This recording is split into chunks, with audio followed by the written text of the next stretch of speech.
কিরে মা, তুই হঠাৎ করে এখানে কেন? আমি কি আমার বাবার বাড়িতে একটু আসতেও পারবো না? না না মা, আমি তো সেটা বোঝাইনি। আয় আয়, তুই ভেতরে আয়। আয়, ভেতরে এসে বস মা, আয়।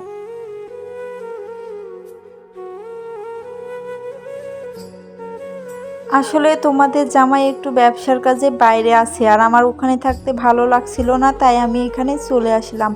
দেখো মা, আমার কিন্তু ওখানে থাকতে এক বিন্দু ভালো লাগে না। আচ্ছা ঠিক আছে মা, এসেছিস ভালো করেছিস।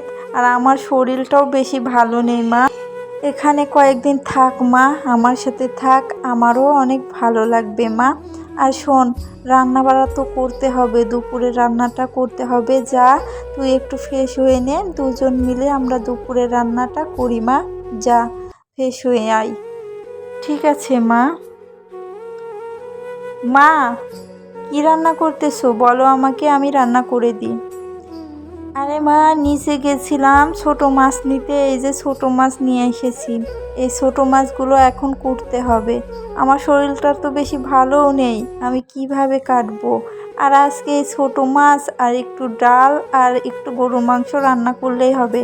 আর শোন মা, আজকে রান্নাটা কিন্তু তোকেই করতে হবে, আমার শরীরটা ভালো নেই মা, তুই রান্নাটা কর। ঠিক আছে মা, তুমি যাও। এখন নাকি আমাকে ছোট মাছ করতে হবে। আমি আমার শ্বশুর বাড়িতে কোনোদিন একটা মাছও কাটিনি, সেখানে আমাকে রান্নাও করতে হয়নি, আর এখানে রান্না করতে হবে, মাছ করতে হবে। আসলাম একটু রিল্যাক্স করতে, সেটা তো হলো না, এখন আমাকে কাজ করতে হবে। যাই, গিয়ে তাড়াতাড়ি করে নি কাজগুলো। মা, রান্না বাড়া তো আমার সব হয়ে গেছে। ও আচ্ছা মা, যা হাত মুখ ধুয়ে আয়, খাবার টেবিলে আয়, খেয়ে নি আমরা, যা। আচ্ছা ঠিক আছে মা। মা শোনো, আজকে বিকেলে না আমি একটু বান্ধবীর সাথে ঘুরতে যাব। কি?